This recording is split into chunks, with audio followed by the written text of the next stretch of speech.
Hello friends, welcome to my channel All Things Spiritual. Today we will discuss the topic mind, consciousness and the Atma. Mind and consciousness. All of us are aware of the vastness of the perceived universe. The perceived universe represents the insight into our inner self. The insight is made possible through the senses. The perception provided by the senses is, however, temporary and limited by physical boundaries and by time. The purpose of the teachings of God and all our scriptures is to make us become aware of the infinite vastness and timelessness that are situated within us. Sri Krishna says in the Gita, "This perceived world is but a small fraction of the infinite vastness." The scriptures are categorical that this infiniteness lies within our inner self. The attainment of this inner infinite existence is the purpose of this life. Sri Krishna says in the Gita, "I am the force of life, that is consciousness." We are split into two parts, our inner selves and our outer selves. The perceiver and the perceived, or the knower and the known.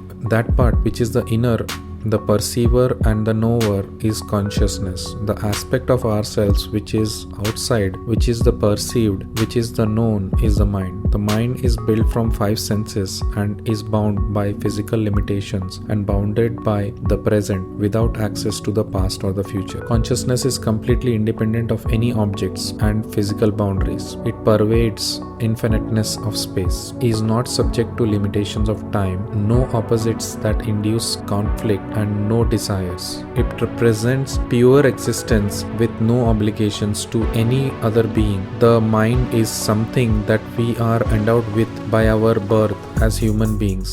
We are all subject to the pulls and pushes that it imposes on our daily lives. If you watch till the end, you would know about the journey that Jiva has to take in its evolutionary process. Also, please don't forget to like and subscribe to my channel. We try to run away from our own minds all the time. This tendency is to try and run away is manifested as various forms of diversions of the mind that the mind constantly seeks, such as entertainment, travel, exploration of the physical world, physical sports, etc. These diversions start to take control of the mind as it begins to develop attachments, help the mind to relate to the objects and beings of the world of senses and perceptions. The mind, because of this need for attachment, is to this physical world, undergoes various experiences that subject it to alternate bouts of miseries and happiness. Because of these experiences, the aspect of the mind known as the intelligence develops. The intellect is that which is the storehouse of all experiences of the mind and the memory, and the ability to reach to conclusions or generalizations based on past experiences or rationalization. Memory and rationality are the two primary tools of the mind that we all use to navigate our experience on this planet.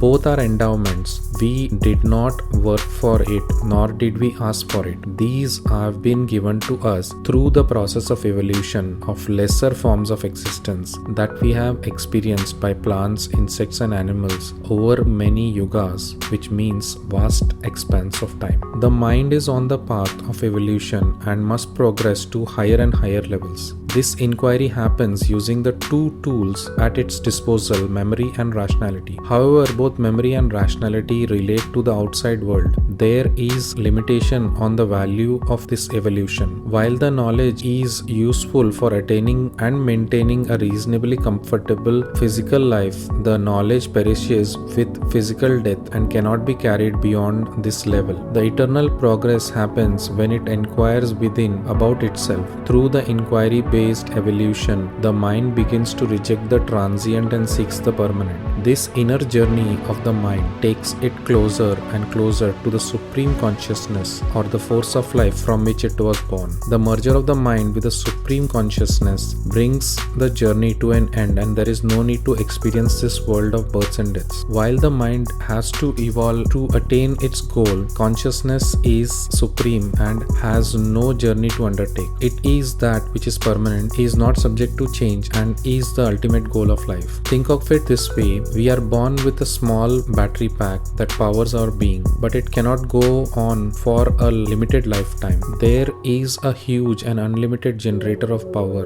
that we need to directly connect to before this battery pack runs out. That eternal generator is the universal consciousness, or the Paramatma, an essential ingredient that the mind needs to stay on this journey of search and attainment is devotion.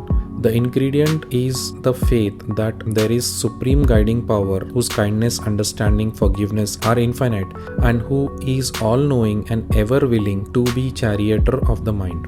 The Atma. The Atma is universal consciousness that pervades everything. It is the basis of all awareness and existence. It has no beginning and no end. The Atma has two aspects. One is the God consciousness, or the universal or supreme Atma, to whom we, the living beings, owe the gift of perception. The supreme consciousness has no beginning, no end, and no boundaries defined by space and time. The perception of supreme consciousness is pure with no obstacles. The other is the Atma of living beings, which is bounded in every direction by limitation, hurdles, obstacles, contradictions, opposites, and more than anything else by repeating cycles of birth and death. Jivatma has to evolve adequately to shed the dependence on worldly sustenance and attain the level of independence of the God consciousness. When this happens, the Jivatma and God consciousness merge, and the Jivatma cycle of birth and death ends. The journey concludes when this happens. The Jivatma is housed within its shell, which is comprised of the human body and the mind and the body. Although responsible for the birth of the Jivatma, become hindrance and nuisance to its further development and evolution. This is very much like the birth and early dependence of the child on the mother. The Jivatma has to shed this dependence and has to become independent. The formation of the Jiva signifies birth, transition, evolution, and finally attainment, which is really an endowment by the God consciousness for successful and sustained effort. This effort at evolution is an enormous one that spans many lifetimes, many forms, many roles, many sufferings, many accomplishments, and many failures. Essentially, the Jivatma repeated experiences of being subject to the opposites, which this repeated subjugation finally enables the detachment of the Jivatma from all worldly attachments. It is not impacted any longer by fear, failure, defeat, disease, or death.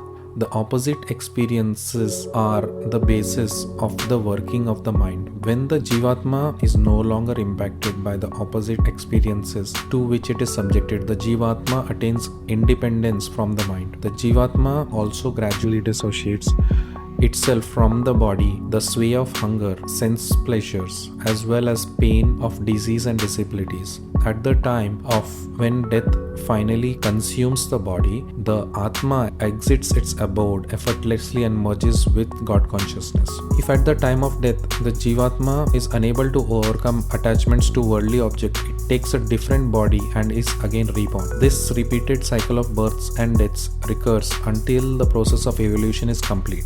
This detachment from opposites enables the Jivatma to transition and evolve from dependence to complete liberation. The birth of the Jiva and its final merger with God consciousness is the journey of our lives. The primary instrument in this evolutionary process is the intellect. Life presents all of us with the choices every moment of our lives. The intellect has to make the choice on which paths to take and which to avoid. The choices are partly based on experience, partly by observation, and then by inference.